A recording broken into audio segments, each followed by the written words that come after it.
So what is up, guys? Nick here, helping you to master your technology. Galaxy S22 Ultra versus iPhone 13 Pro Max, which to buy. Now I'm gonna begin by talking about the color options and the price point. Technically, the S22 Ultra is a little bit more at starting price of $1199. This one starts at $1,099, the iPhone 13 Pro Max.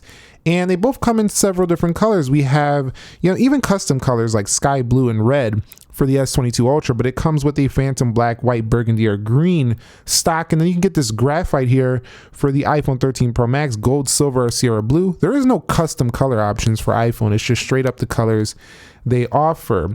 However, again, I just want to mention that doesn't tell the whole story, because a lot of times Samsung phones particularly do have trade-in values, promotions, stuff like that, and usually are discounted a little bit faster than iPhone. So I think most people will actually acquire the S22 Ultra at a cheaper price than the 13 Pro Max, regardless of the fact that this phone does have a higher retail price. The iPhone usually gets no discounts, and you're always going to pay that full retail usually, unless you do again a trade-in, but Apple's trade-in values are also usually lower than Samsung's. Right, so let's talk about the body and the build of both these phones and which might be the one that's better for you. Now, I don't want to go on and on about specs. I do want to say though that the iPhone 13 Pro Max and the S22 Ultra are both thick, beefy phones. They are heavy, large phones, and the iPhone 13 Pro Max comes in a little bit heavier than the S22 Ultra, but they have a very different shape and feel. This one's more of a flat, rounded corners, more so akin to the S22 Plus, whereas the S22 Ultra stands alone with its own unique rectangular design that's unique to the Note line of past.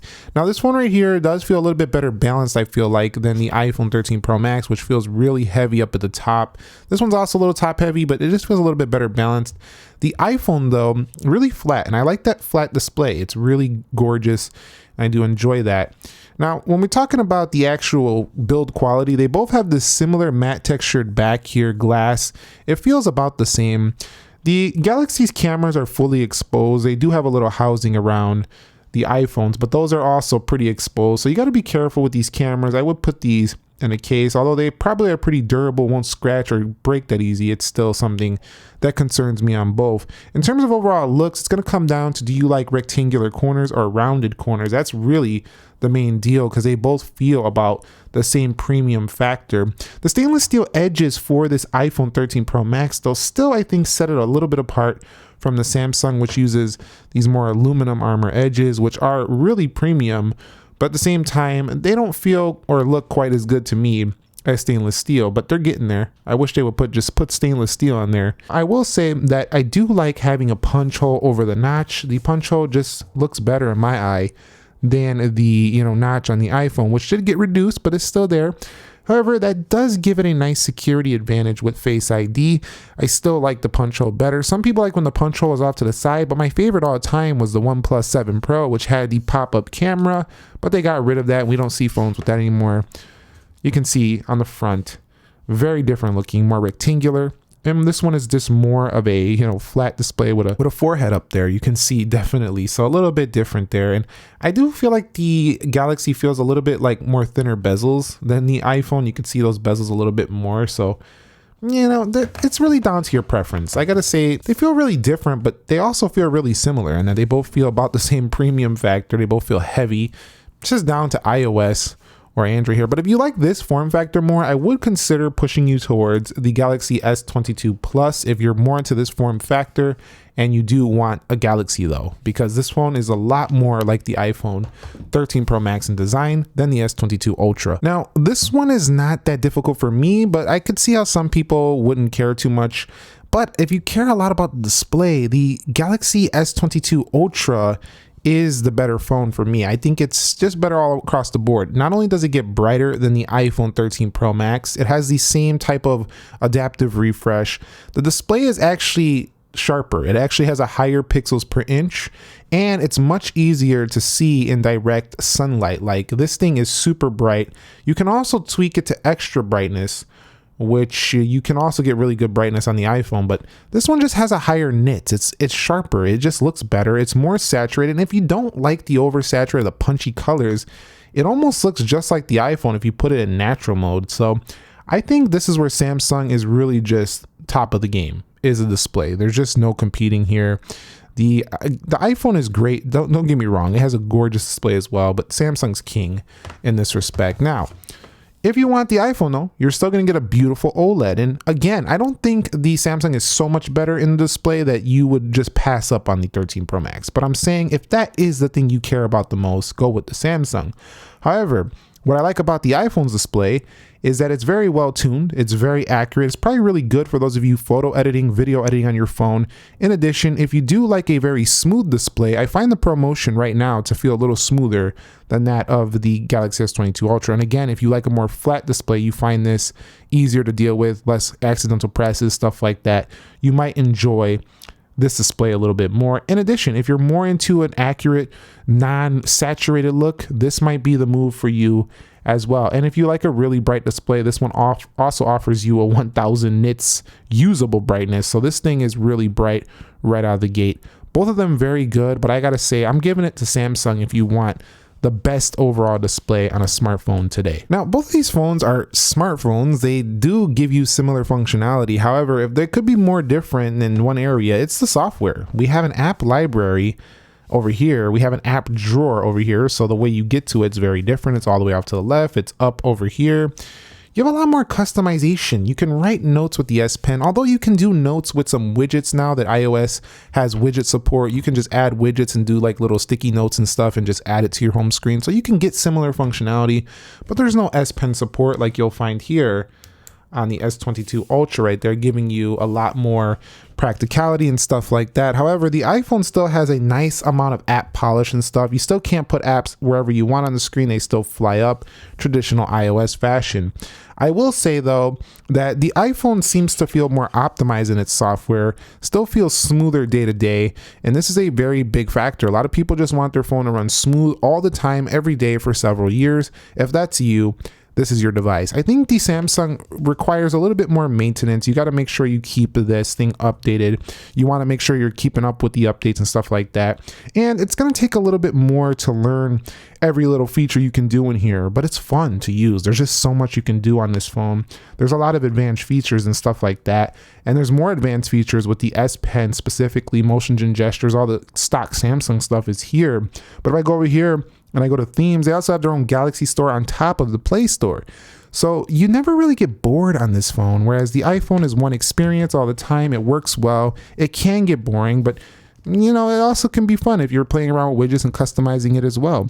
I think it comes down to, do you like AirPods, Mac, you like iPad, you want your ecosystem to be all smooth and the same, you'll love the iPhone. If you like customizing, if you like practicality, if you like getting functions done, multitasking, split screen, you know, smart selecting, doodling, drawing, writing notes, you're gonna love the Galaxy. And if you like putting apps wherever you want on the screen and you like kind of making it your own, this Android thing that's been kind of a thing forever is still applying here, but now you have much more polish with the Samsung software on top of that base layer of Android. So I gotta say, this phone is amazing, amazing hardware, great software, iPhone, world-class software, world-class updates, beautiful app polish, gotta love it. So it really just comes down to iOS, or do you want the One UI version of Android? That's what it's really down to here. Samsung talks a big game about 4 years of updates here, but Apple does better a job at this. Even though they give you that many years of update, I'm still finding Apple will push out updates faster, more efficiently, and usually they promise around 5 years. They don't directly say it, but usually get around 5 years. iPhones usually go past that. There's some iPhones that been getting updates for 6-7 years. So this phone will probably outlast this device in software updates, even with Samsung's further promise of a longer support system. But I think at those lengths of time, people probably would update their phone already anyway. At the same time, if you want longer software support, Apple iPhone 13 Pro Max is going to be where it's at, and you're going to get those updates faster and more efficiently, because Samsung has phones across the globe. They don't all push out at the same time. Sometimes somebody will get in another country, they'll be talking about it, you'll be like, where's my update? And I don't have my update yet. Like, for example, some people have been getting updates on this phone already. I have got none, and I'm on a US unlocked version of the S22 Ultra Snapdragon. All right, so let's talk about performance. Samsung has been in the news for having, you know, throttling their phones. Guys, the media likes to blow things out of proportion. Really what's happening is in the game optimization service settings it's kind of like, you know, making sure that the apps don't like, you know, kill the battery. So if you want the best performance, just like with most stuff in Samsung, you have to go ahead and tweak your own stuff. They're not really technically throttling a bunch of stuff. You can just turn on performance modes up here in the, let's go over here to the processing speed, but they're giving you better battery life by lowering these settings. Just change the settings, and they're gonna throw out an app update to switch this on and off really easily. So stay tuned for that. The performance is strong on the Galaxy S22 Ultra. Right here, day-to-day 12 gigabytes of RAM on this model. You can get it with 8, but I wouldn't recommend that. You don't get the best RAM management with that. This one right here does give you Snapdragon 8 Gen 1 4nm CPU. Everything runs like a champ. There's no major issues. Again, I do get a little bit of display lag here and there. I want to see them push out an update for the 120 Hz. I've seen it happen on S21 Ultra. The iPhone though, I had some app crashes when I first got this phone. It also locked up a few times on Face ID on my lock screen in my experience using it. So it hasn't been perfect either, but it's very fast, and I would say it's slightly more reliable with the performance than the Samsung, but it's still, they're still both very powerful. So if you're choosing both of these and you're like, oh, which one's more powerful? Technically it's the iPhone. However, they're like, so it's just not a big deal at this point. Like you're gonna be very happy with either. Neither's gonna be a phone that annoys you day to day. You're gonna be happy with how they actually open up applications. But if you're looking again for video rendering, the top dog performance, saying I have the fastest phone on the market, you'll probably want the A15 Bionic. It's still ahead of the Samsung S22 Ultra. All right, guys, so when it comes to their storage, both of them do have 1 TB options, so you can get a ton of storage on either of these phones. I have the 256 gigs models right here on both of them. I don't like how the Galaxy has removed its, you know, expandable memory. That's been a strong suit for Samsung for a long time. This is really lame. It doesn't allow me to transfer my photos and videos easily. Like for this one, when I do the camera section, I have to go transfer it manually. It's super annoying. I enjoyed that. But at the same time, you know, iPhone's been like this forever. They both offer high storage options, but you're going to pay a pretty penny to get those upgrades. So I would say the sweet spots are probably 256 to 512 gigs on both of these phones right here. Definitely do offer similar storage options. Keep that in mind. Now, I want to get onto a section that really seems to be like the thing everybody cares about in 2022. And I could see why. You're on your phone a lot. You know, it's running everything you do day to day. You're running your life through your phone, essentially. The battery life. And the battery life has been something of a, you know, spotty experience for me on the Galaxy S22 Ultra. Some days it's amazing. You know, some days it's just I gotta charge more. It depends on the use. Heavy use, this is a day phone. The iPhone though, heavy use has been like a day and a half, 2-day phone. So I gotta say, battery life, we don't even have to go on that long. The iPhone gets me a couple hours more screen time than the Galaxy S22 Ultra, even with having a smaller battery. This is 5,000 milliamp. This has a in the 4,000 range. I think it's like a 4,400, somewhere around there. It just gets me better battery life. It's not running as much. You know, the software is a little bit more efficient at battery life. Apple knocked this one out of the park. If you're looking for a little bit more battery life, go with the iPhone. However, keep in mind, the Samsung does charge faster, way faster than I find on my iPhone 13 Pro Max, 45 watt versus 27 watt. And this phone does have fast wireless charging as well. This one also has wireless charging. They both will get through a day. Heavy users will be fine on either of these. But if you're looking for that day and a half battery life, you're looking for that great standby, you wake up, the battery has barely even went down at all, you want the iPhone. This phone will impress you a little bit more on this area. But one good thing about both of these phones is either of them, if you wake up with a full charge, they're not phones you got to worry about throughout the day. They're going to be just fine. You'll make it. So that's pretty cool aspect of both of them. Now, I want to get onto the camera. In this area, we can make it complex or we can make it simple, but we're going to make it simple here because we don't need to complex something that's already complex. You got a quad camera here. You got a triple camera here. Let me open them up both.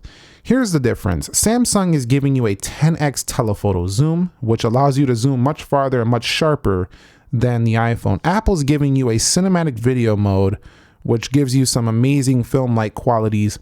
In addition, Apple's giving you 4K 60 on the front and rear. Samsung's giving you 8K abilities on the rear as well. And you can do 4K 60 on the front of the Samsung. Samsung's just throwing in more features and modes right in the camera.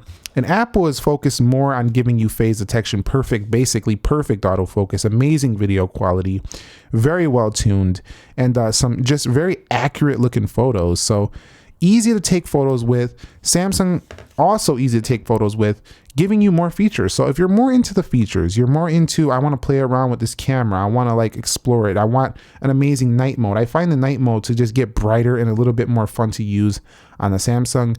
You'll be happy. Also, Samsung has a separate app for Expert RAW.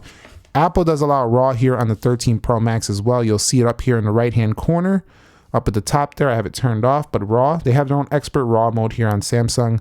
I think you have to download some applications to get better photo quality on the iPhone. Like you got to download some camera apps to do a little bit more, you know, pro stuff. But both of them are going to give you pro level results. And I think this is an area where they're almost equal. It just comes down to which one do you like the results they produce better. But I'm not just going to show you this cube of this Rubik's Cube here. I took some comparison photos between both of these. Check them out and let me know your thoughts on which one shines more for you.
So here's some front-facing video with the Galaxy S22 Ultra.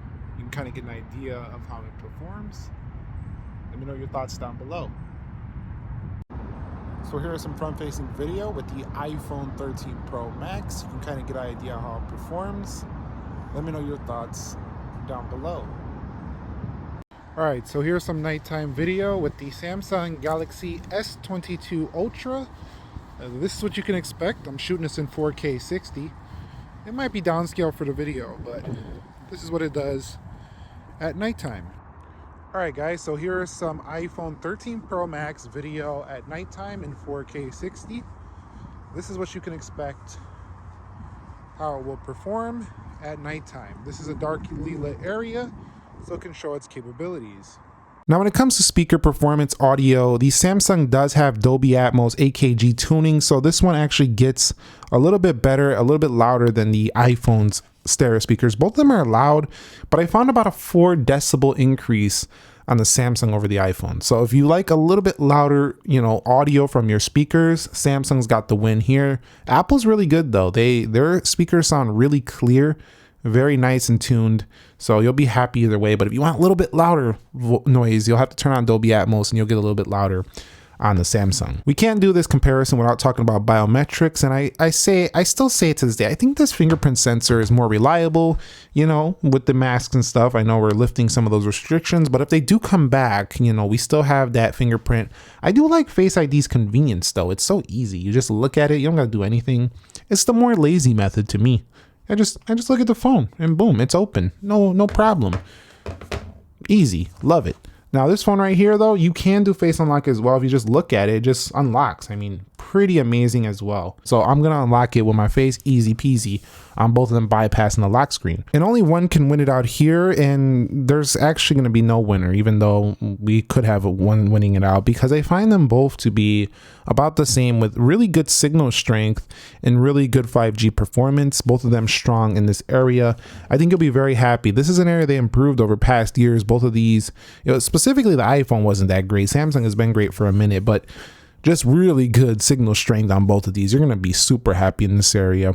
Now, let's just get to the conclusion. Which one to buy? Which one is better for you? I think you probably already made that decision based on my commentary in this review so far. But I got to say, you know, after using them, I would say from pure spec standpoint, from pure just, you know, hardware, I think you'll probably like the S22 Ultra. If you just like, you know, just having like all the specs, a beast phone, like you'll probably like this phone. In the real world practice though, if you like a luxurious, polished feeling phone, the iPhone is still where it's at. It's just got that feel. Like, I don't know how to, it's not really like, I could show it to you all day on the camera. It might look beautiful on the camera, but you got to feel it. You got to use this phone. It's got that touch about it. It's got that feel. It just feels premium. It feels polished, luxurious. It'll satisfy you. If you love iOS, people love it. A ton of people have the iPhone, so amazing. If you're in the customization, you using an S Pen, you like drawing and stuff, you like writing notes down, you're into businessy stuff, Samsung's where it's at this year for sure. Either way, you're going to be a very happy user, and if you can't decide between both of them and you have the means, you might enjoy using both of them. If you don't, you just need one, just kind of do a process elimination. You know, all the stuff we talked about, whatever things really resonated with you more, that's probably the phone that'll make you more happy. If you found this video helpful, entertaining, informing, do me a favor, click the like button for me. Subscribe if you haven't already. Nick here. Be sure to be well. I will catch you all in the very next episode, and peace.